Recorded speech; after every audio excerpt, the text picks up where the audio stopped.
In some cases, I made uninformed and glib comments about the political process behind health care reform. I'm not an expert on politics, and my tone implied I was, which is wrong. In other cases, I simply made mean and insulting comments which are uncalled for in any context. All right, ladies and gentlemen, that was John Gruber testifying before the House Oversight Committee today, and one of the congressmen who had the experience, I'll say, of questioning Mr. Gruber is with us. Congressman Thomas Massie, Republican from the great state of Kentucky. Hello, sir. Hello. All right. Thank you for having me on. Yeah, my pleasure. Thanks for your patience. Okay, so you spoke with Gruber. He was, apologetic. Whether or not it meant anything or not, I don't know. But tell me how it went with you. What was the conversation like? Well, let me tell you what. I'm not buying his apology. If you noticed in that clip you just played, he said he was uninformed. How can you say you were uninformed when you went to the White House 21 times and you spoke directly with the president? He was very much informed. In fact, the crime that he committed with the liberals up here is the ultimate heresy. He committed candor. He pulled back the curtain, and he let the public know how all this junk gets passed. And so that's how he upset the liberals and the Democrats, and that's why he had what compelled him, I think, to come to our Oversight Committee today. And what were you hoping to get from him with your questioning? Well, I pointed out to him, first of all, I asked him if he'd had any ethics training at MIT or Harvard. He's got a 17-page resume, and I didn't see ethics training on there, and he receives federal money. And then I asked him an ethical question. Under what circumstances is it ethical to deceive somebody for their own benefit? And he couldn't think of one, so I suggested maybe your children. Maybe you could withhold information from your children. He agreed with that. And I said, Mr. Gruber, my constituents are not your children. They said they pay your salary. And that's how he offended all the constituents in my district, is he's treating them like children while they're paying his salary. What role do you think he had in putting this whole thing together? Because now, of course, the left, they're all denying that he had anything to do with it. Oh, there was a great moment when Chairman Issa read him a quote from his book cover, where he called himself the architect of Obamacare and the foremost advisor. And Chairman Issa asked him if he stood by that, and he said, "It's in my book. I stand by it."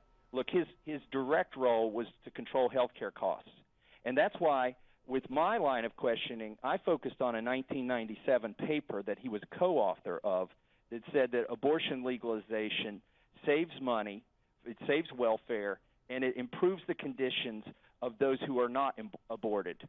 Wow. By providing more access to poor people. And he's getting very close to eugenics. Yeah, there. absolutely. Absolutely. How did he respond? Did he respond to that? Oh, he didn't deny the paper. He can't remember facts from a year ago or 2 years ago. But he remembered this paper on abortion from 1997. Yeah. And so, he suggested that if we eliminate or reduce the number of poor people by reducing the birth rate, this will make life better for other Americans. And then I said, if you're in charge of controlling health care costs, explain to me how your logic doesn't also apply to end-of-life health care and rationing with the IPAB. Yeah. If he's going to make the argument that society is better off and the people who are still living are better off if we deny a certain portion of society, particularly those lower down on the income scale, if we deny them life, then doesn't that also apply to the elderly? And did he understand how dangerous his implications were? And what did he say? Oh, he claimed that the Independent Payment Advisory Board was not rationing. No, of course not. Yeah, of course not. So it didn't take him long to fall back into his modus operandi, which is to lie to get something done. Quickly, though, Elijah Cummings, for one, called his statement stupid, and, the Democrats were kind of hard on him as well. Do you think that's insincere?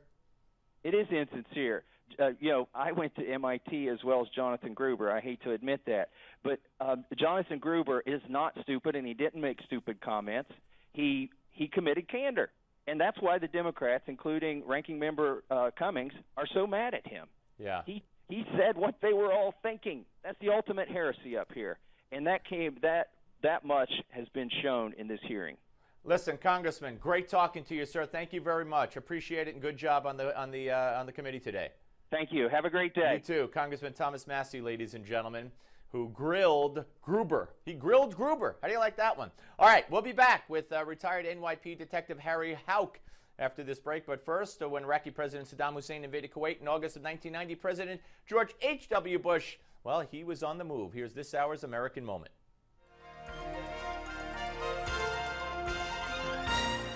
Since the beginning annals of history, the Middle East has always been a center for conflicts, intrigue, and war.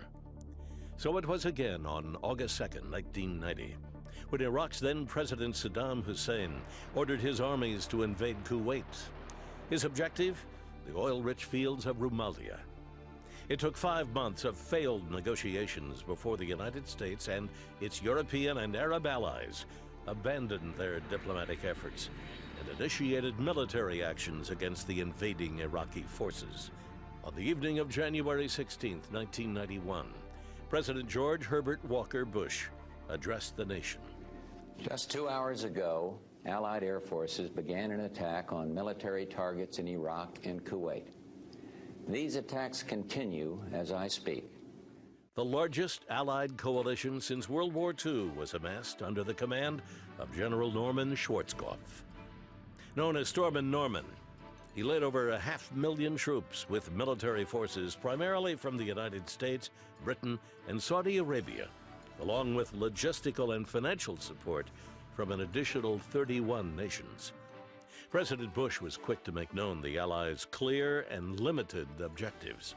Known to history as either the Persian Gulf War or First Gulf War, it marked the beginning of frontline reporting by embedded news reporters from around the world, providing their viewers with live pictures of ongoing battlefield actions.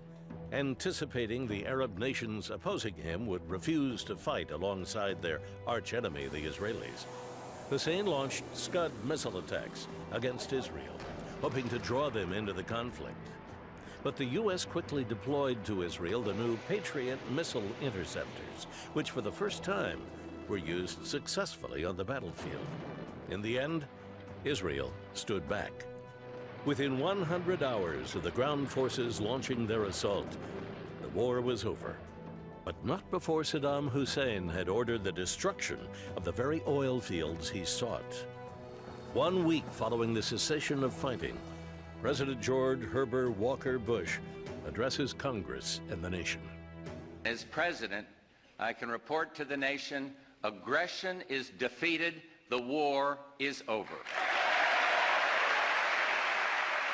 For Newsmax TV, I'm Bill Curtis, and this is an American Moment.